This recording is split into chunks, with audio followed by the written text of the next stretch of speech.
Hey, 12 credit card repayments. I've made this video a few times. Hopefully this one works.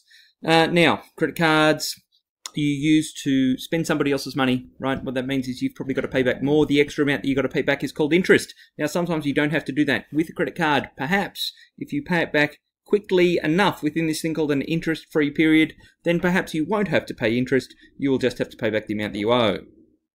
Okay, let's have a look. We will see how these things work. What you've really got to pay attention while I'm scrolling here is that you really carefully need to read each question. If you're looking for a credit card, you really need to carefully read the terms and conditions because they are not standard or uniform. They do vary a fair bit. Now, let's have a look here. Example 7, I have a balance here. It says if it's not paid, I'm going to have to pay interest at this rate here. It says per annum, but it's going to be 1 month's worth of interest. I want to calculate the interest that'll be added.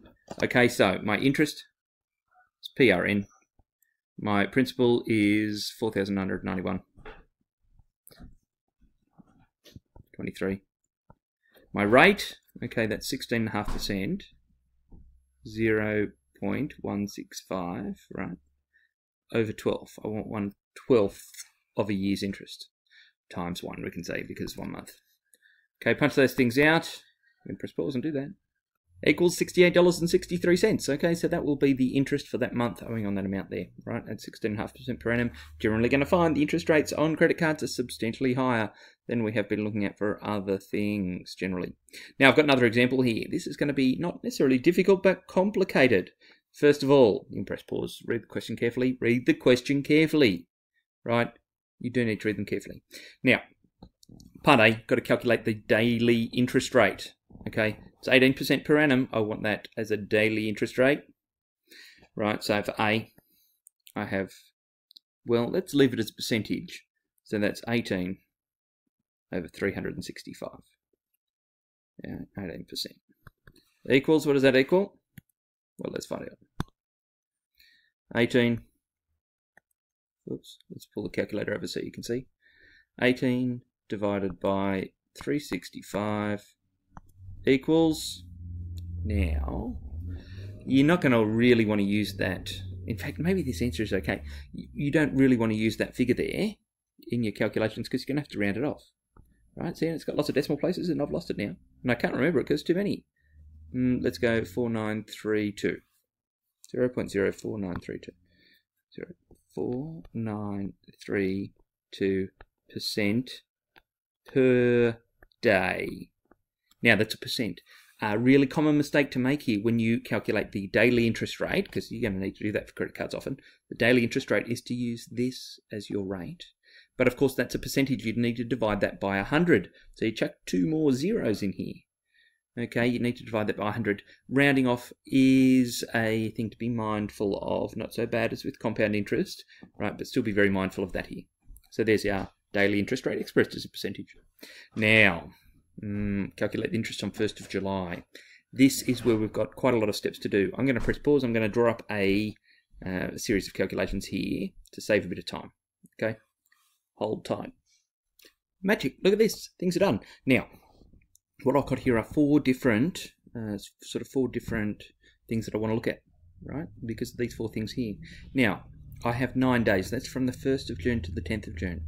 For those 9 days, I owe $900. Okay, so I've got to calculate 9 days of interest on $900. Then, from the 10th of June till the 15th of June, for the next 5 days there, because I made a payment, I only owe $500.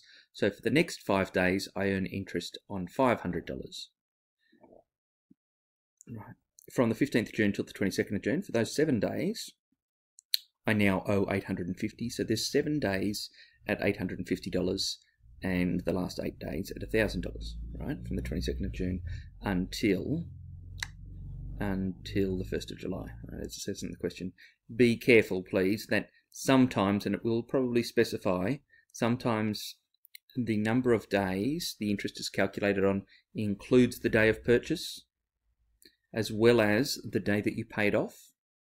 Sometimes it doesn't, okay? Sometimes it's how many times you owe that much money at midnight. Right. At the end of the day, how much do you owe? So in some instances, if you buy something and pay it off the same day, no interest. Well, actually, scrap that. Buy something, pay it off the next day, then that would be 1 day's interest, or is it 2 days' interest, right? Because you've owed it for parts of 2 days, or you've owed it for most of 1 day. The question should say specifically if it includes the first and last day. When you read past HSC questions, you'll see that does happen, that it does specify how to calculate those things. Doesn't say one way or the other here. I'm going to say how many midnights. Okay, so I'm going to press pause again and we'll see what happens next. Okay, so I've written 4 expressions here to calculate the interest for each of those things. So the principal times, well, I've done times the number of terms, times the rate here. I've swapped the order around a little bit, but anyway, for each of those, right, there's the principal, that's the number of terms, that's the daily interest rate that we worked out up here, remember? Yep. Okay, now I'm going to press pause again, and magically we'll come back and we'll have some more figures. Ready? Okay, so you can see here we have those 4 calculations done. Right, so those are the different amounts of interest that I've accrued throughout that month. And now to find the total interest, right, total due for the month of June. Well, I'm going to work out the total interest, and don't forget, there's going to be the $1,000 as well. So take all of these, add them up, and I get...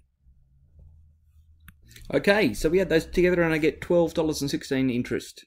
$12.16 interest for the month. Now the question says, read very carefully, what is the total due? Well, I'm going to read that as saying the total owing on that credit card was the $1,000 carried over plus the interest. So the total due, if you want to pay off that credit card at the end of the month, $1,012.16 will clear it all together. Okay, that's how they work. That's how they work. Not complicated calculations, but kind of fiddly. Few things to do. I hope you enjoyed the video. I will see you in class on Thursday.